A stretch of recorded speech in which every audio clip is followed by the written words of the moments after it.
పెళ్ళైనా పండగైనా వేడుక ఏదైనా పట్టు చీరల ప్రత్యేక వేదిక వారాహి సిల్క్స్.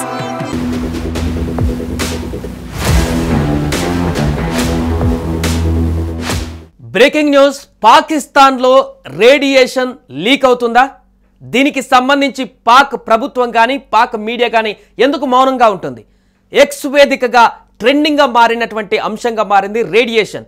ప్రపంచ దేశాలు కూడా ఆసక్తిగా చూస్తున్నాయి. పాకిస్తాన్లో రేడియేషన్ లీక్ అవుతున్నట్టుగా, అక్కడ ఉన్నటువంటి పరిసర గ్రామాలను కూడా ఖాళీ చేయిస్తున్నట్టుగా, హెల్త్ ఎమర్జెన్సీని అక్కడ విధించినట్టుగా కూడా తెలుస్తుంది.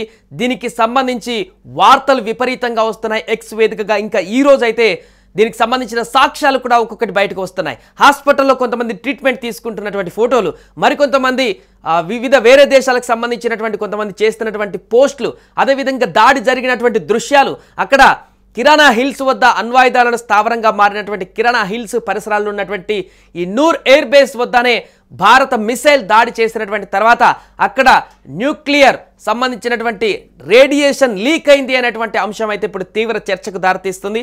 ఆల్ ఆఫ్ సడన్ గా కాల్పుల విరమణ ఒప్పందానికి సంబంధించి కూడా ఎందుకు ఇంత ఆల్ ఆఫ్ సడన్ గా భారత ప్రభుత్వం కూడా నిర్ణయం తీసుకుంది, అటు పాకిస్తాన్ కూడా కాళ్ళబేరానికి ఎందుకు అమెరికా దగ్గరికి వెళ్ళింది అనేటువంటి అంశాలు కూడా ప్రస్తావిస్తే, 11వ తారీఖు సాయంత్రం ఆల్ ఆఫ్ సడన్ గా ఎందుకు ఇలాంటి పరిస్థితి వచ్చిందంటే, ఇప్పుడు వస్తున్నటువంటి వార్తలను కనుక పరిశీలిస్తే ఇది బలాన్ని చేకూరుస్తుంది.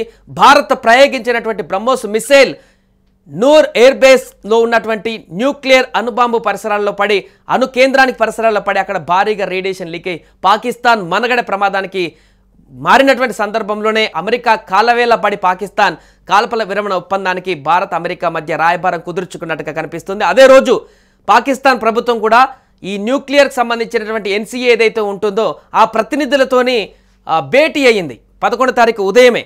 అంటే ఇది కూడా ఒక ఇండికేషన్ లాగా చూడొచ్చు. అమెరికాకు సంబంధించినటువంటి ఈ న్యూక్లియర్ రియాక్టర్స్ ఎప్పుడైతే రేడియేషన్ వెలువడేటువంటి దానికి సంబంధించినటువంటి విమానం ఏదైతే ఉంటుందో అదే చక్కర్లు కొట్టింది. అదేవిధంగా అదే రోజు ఉదయం పాకిస్తాన్ ప్రధానమంత్రి ఈ ఎన్సీఏ వాళ్ళతో భేటీ అవ్వడం జరిగింది. పాకిస్తాన్కి సంబంధించినటువంటి అణుబాంబుని, ఈ అణుబాంబు అదేవిధంగా రేడియేషన్ సంబంధించి దీన్ని డీల్ చేసేటువంటి సంస్థ, సో వారు ఆ ప్రతినిధులతో భేటీ అవ్వడం జరిగింది. ఆ తర్వాతనే సాయంత్రం ఈ కాల్పుల విరమణ ఒప్పందం అనేది ఆల్ ఆఫ్ సడన్గా బయటకు వచ్చినటువంటి సందర్భం. ఈ నేపథ్యంలోనే అక్కడ రేడియేషన్ న్యూక్లియర్కి సంబంధించినటువంటి ప్లాంట్ వద్ద ఈ మన భారత ప్రభుత్వం చేసినటువంటి దాడితో అక్కడ ఒక్కసారిగా రేడియేషన్ లీక్ అయినట్టుగా తెలుస్తుంది. ఆ యొక్క ప్రభావంతో నిన్నొచ్చినటువంటి భూకంపం కూడా దాని ప్రభావం అంటూ కూడా వార్తలు వస్తున్నాయి. సో దీనికి సంబంధించి పాకిస్తాన్ మాత్రం దీన్ని ఖండించేటువంటి ప్రయత్నం చేయట్లేదు. ఎందుకంటే అక్కడ ప్రజలు కూడా తీవ్ర భయాందోళనకు గురవుతున్నట్టుగా తెలుస్తుంది. అది స్లోగా విస్తరించి చాలా గ్రామాలకు వ్యాపించి అక్కడ తీవ్ర అల్లకల్లాల పరిస్థితికి దారితీసేటువంటి అవకాశం ఉన్నట్టుగా తెలుస్తుంది. ఎందుకంటే ఇది ఒక్కరిద్దరు చెప్తున్నటువంటి మాట కాదు, వేల మంది, లక్షల మంది దీన్ని ట్వీట్ చేస్తున్నారు, రీట్వీట్ చేస్తున్నారు. ఇతర దేశాలకు సంబంధించినటువంటి వారు కూడా ఈ వార్తను ఇప్పుడు బిజినెస్ టైమ్స్ లాంటి పెద్ద పెద్ద వార్తా వెబ్సైట్లలో కూడా ప్రచురమైతే అవుతుంది. రేడియేషన్ లీక్ అవుతుందా పాకిస్తాన్లో? ఎందుకు పాకిస్తాన్ సమాధానం చెప్పట్లేదు? పాకిస్తాన్ మౌనం ఈ యొక్క వార్తల్ని ఇంకా మరింత బలాన్ని చేకూరుస్తుంది అనేటువంటి విషయం ఇప్పుడు వ్యక్తమవుతుంది. చూడొచ్చు, మొత్తం ఇదే వార్తలకు సంబంధించి ఎక్స్ వేదికగా మొత్తం కూడా ఇదే వార్తలు ఈరోజు ట్రెండింగ్ టాపిక్ కూడా కనిపిస్తుంది. రేడియేషన్ అనేటువంటి హ్యాష్ ట్యాగ్ తోటి ఈ యొక్క టాపిక్ ట్రెండింగ్లో ఉన్నటువంటి పరిస్థితి నెలకొంది. దీనికి సంబంధించి యుఎస్ డిపార్ట్మెంట్ ఆఫ్ ఎనర్జీ విమానం కూడా ల్యాండ్ అవుతుందని గుర్తించడంతో ఈ పుకార్లు మరింత బలపడుతున్నాయి.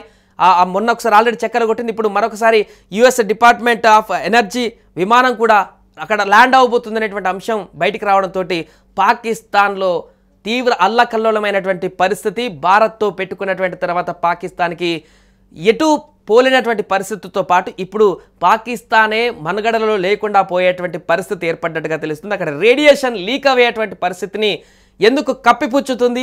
జరిగేటువంటి నష్టాన్ని, అక్కడ ఉన్నటువంటి భారీ నష్టాన్ని నివారించేటువంటి ప్రయత్నం చేయకుండా ఇప్పటికి కాలబేరం పడి కాల్పుల విరమణ ఒప్పందానికి కుదుర్చుకున్నటువంటి పాకిస్తాన్ మేము విజయం సాధించినట్టుగా గర్వంగా ర్యాలీలు తీస్తున్నటువంటి ఈ యొక్క గుంటనక్కలు అక్కడ రేడియేషన్ లీక్ అవుతూ ప్రాణాలు పోతున్నారా ముర్రం అంటూ ఆ ట్వీట్లు చాలామంది చేస్తుంటే దాన్ని క్లెయిమ్ చేసుకోవడం లేదు, అదేవిధంగా కాపాడే ప్రయత్నం కూడా చేయనట్టుగా కనపడుతుంది. సో ప్రస్తుతం ఈ అంశం ఇంటర్నేషనల్ వ్యాప్తంగా కూడా చర్చనీయాంశంగా మారింది.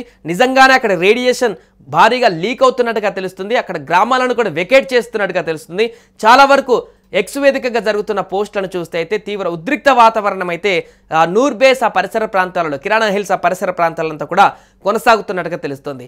సో దీనికి సంబంధించి ఆ ప్రాంతాల్లో, నియర్ బై ప్రాంతాల్లో కూడా ఎవరు కూడా స్పందించట్లేదు, అంటే దీన్ని ఖండించట్లేదు. ఇక్కడ అలాంటి పరిస్థితి ఏం లేదంటూ కూడా కొన్ని హాస్పిటల్ ఇమేజెస్ కూడా దీన్ని మరింత బలాన్ని చేకూరుస్తున్నాయి. హాస్పిటల్కి తరలిస్తున్నట్టుగా వామిటింగ్స్ సెన్సేషన్ కూడా చాలామంది కళ్ళు తిరుగుతున్నట్టు, వామిటింగ్ సెన్సేషన్ అవుతున్నట్టుగా కూడా ఈరోజు ఉదయం నుంచి చాలామంది హాస్పిటల్ బాట పడుతున్నట్లుగా కూడా కొన్ని ఫోటోలు ఎక్స్ వేదికగానే బయటకు వస్తున్నటువంటి సందర్భంలో పాకిస్తాన్ డేంజర్లో ఉంది. ఇక పాకిస్తాన్ రేడియేషన్ లీక్ అవుతున్నటువంటి అంశాన్ని ఇంకా కప్పిపుచ్చితే అది మనుగడలు లేకుండా పోయేటువంటి అవకాశం ఉన్నట్టుగా తెలుస్తుంది. ఏదేమైనా కూడా ప్రస్తుతం పాకిస్తాన్లో రేడియేషన్ లీక్ అవుతున్నటువంటి అంశం అయితే ట్రెండింగ్గా మారింది.